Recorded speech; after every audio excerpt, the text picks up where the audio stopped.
Sean bienvenidos a la presentación de nuestro laboratorio de las propiedades de la termodinámica. En el curso de calor y onda, específicamente en el tema de termodinámica, nuestro grupo de trabajo ha realizado 3 experimentos, los cuales son fundamentales para entender las propiedades de los materiales. De los 3 temas, los cuales realizamos los experimentos, el primero es dilatación térmica lineal. Segundo, calor específico y calorimetría. Tercero y último, gases ideales y trabajo. A continuación, seguiremos con el marco teórico. Es fundamental que profundicemos en el marco teórico. Comprender estos conceptos nos permitirá entender el porqué y el cómo de los procedimientos que realizaremos y los fenómenos que observaremos. Nos vamos a centrar en 3 áreas clave de la termodinámica, que son esenciales para este laboratorio. Primero, hablaremos de la dilatación térmica. Este es el fenómeno por el cual los materiales sólidos cambian sus dimensiones, específicamente su longitud, en respuesta a variaciones térmicas. Cuando un material absorbe calor, la energía cinética de sus átomos aumenta. Esto vibra con mayor amplitud y como resultado el material tiende a expandirse y esta variación en longitud delta L es directamente proporcional a la longitud inicial del material L sub 0 y al cambio de la temperatura delta T. La constante de proporcionalidad es el coeficiente de dilatación lineal alfa, que es una propiedad intrínseca de cada material.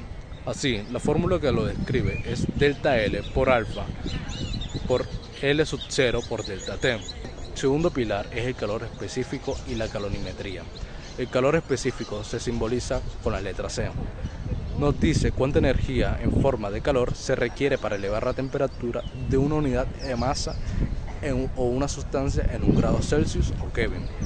En esencia, una medida de capacidad de un material para almacenar energía térmica. La relación fundamental aquí es Q igual a M por C por delta T, donde Q es la cantidad de calor transferido, M es la masa de la sustancia, C es su calor específico y delta T es el cambio de temperatura. Y para determinar experimentalmente el calor específico utilizaremos la calorimetría, que se basa en el principio de conservación de la energía de los cuerpos más calientes es igual al calor absorbido por los cuerpos más fríos hasta que se alcanza un equilibrio térmico. Esto es crucial para caracterizar nuestros materiales. Finalmente, consideramos el comportamiento de los gases ideales y el trabajo termodinámico. Un gas ideal es un modelo teórico que nos ayuda a comprender cómo se comportan los gases en condiciones bajo ciertas condiciones, principalmente a bajas presiones y altas temperaturas. La ecuación de estado para un gas ideal es PV igual a N por R por T, relacionando la presión, el volumen, el número de moles, la constante de gases ideales y la temperatura absoluta. Cuando un gas experimenta un proceso de expansión o compresión, se realiza un trabajo. Este trabajo se calcula como la integral de la presión respecto al cambio de volumen. Gráficamente, esto se interpreta como el área bajo la curva de un diagrama de presión-volumen, un concepto que aplicaremos en nuestros análisis. Con estos 3 conceptos, dilatación térmica, calor específico y las leyes de los gases ideales, ya tenemos las herramientas teóricas necesarias para abordar nuestra práctica experimental y entender los fenómenos de nuestra práctica y qué vamos a investigar. A continuación, pasaremos a describir la metodología que seguiremos. Este laboratorio explora la termodinámica mediante 3 experimentos. Dilatación lineal. Medir dimensiones y masas iniciales de una barra metálica. Montarla en un sistema con fuente y resistencia para calentarla. Asegurar y aislar la barra en el sistema de medida. Registrar mínimo 15 valores de elongación versus gradiente de temperatura. Calor específico. Parte A. Agua. Medir masa y temperatura de agua caliente y fría. Mezclarlas y registrar temperatura de estabilización. Parte B. Sólido. Caracterizar cilindros de diferentes materiales. Calentar un cilindro. Medir masa y temperatura de agua a temperatura ambiente. Introducir el cilindro caliente en el agua y medir temperatura de estabilización. Trabajar en gas ideal. Usar jeringa con aire y sensores de presión. Variar el volumen de aire. Registrar valores de presión para cada volumen. Mínimo 15 datos. Para el análisis general es graficar los datos en C Davis, realizar ajustes, calcular coeficientes de densidad, calor específico y trabajo. Continuamos ahora con la presentación de nuestros resultados y el análisis correspondiente. Esta práctica se enfocó en tres áreas fundamentales de la termodinámica. Primero, investigamos la dilatación lineal de una barra metálica de 45 centímetros y observamos que su longitud aumentaba progresivamente con el tiempo de calentamiento, alcanzando hasta 10 milímetros de expansión. Este comportamiento es consistente con el principio de dilatación térmica. Sin embargo, para calcular el coeficiente de dilatación específico, necesitaríamos mediciones directas de la temperatura de la barra, las cuales no constituyen una limitación para la cuantificación precisa. En segundo lugar, abordamos la calorimetría. En el experimento agua o agua, mezclamos agua a 75 grados Celsius con agua a 24 grados Celsius, alcanzando un equilibrio en 48 grados. Esto demostró la transferencia de calor y el equilibrio térmico. Una verificación cuantitativa requeriría las masas de agua que no fueron registradas para la calorimetría sólido-agua.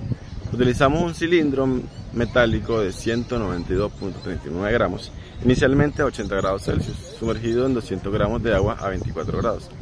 El sistema se estabilizó a 27 grados Celsius.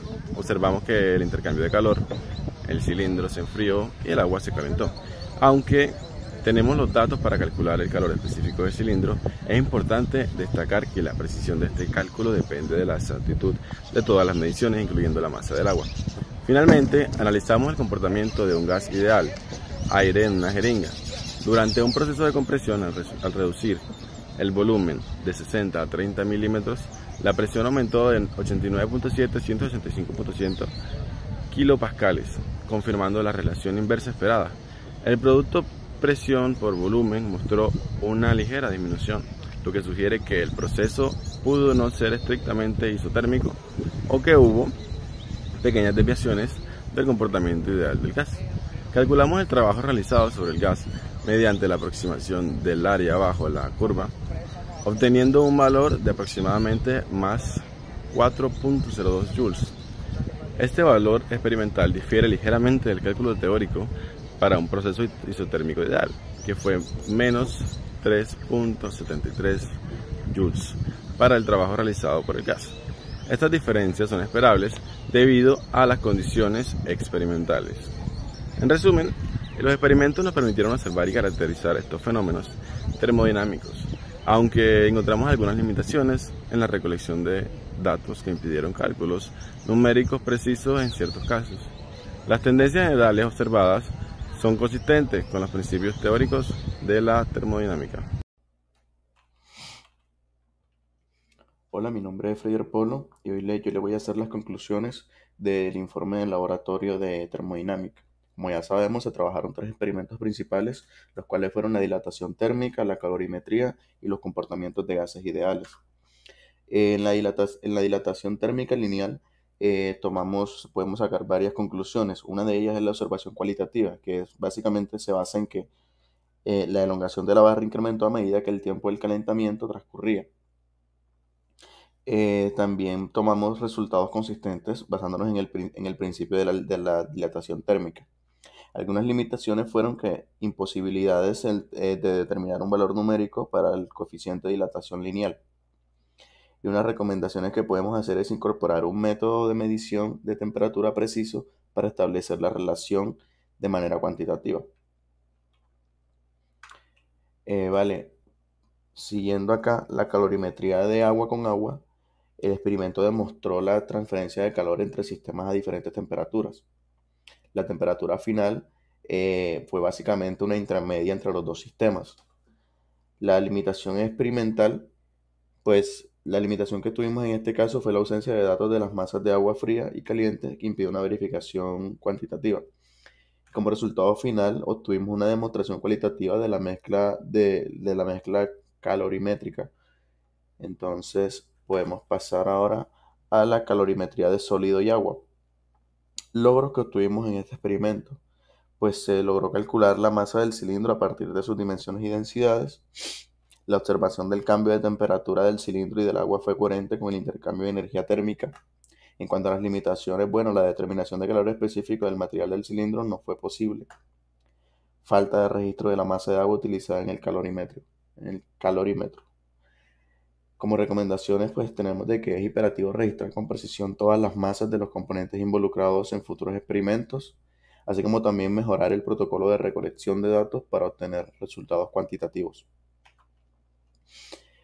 Pasamos ahora al comportamiento de gases ideales. En este caso tenemos 4 intents, como puede ser el proceso de compresión, que fue un análisis del comportamiento de un gas ideal durante la compresión. Tenemos también la ley de Boyle, que básicamente es la relación inversamente proporcional entre la presión y el volumen que se evidenció en el experimento. Tenemos el análisis de los resultados, que fue un comportamiento general consistente con los principios teóricos. Básicamente el experimento avala la teoría. Y en el cálculo del trabajo, pues tenemos un valor aproximado de más 4.02 julios mediante integraciones numéricas.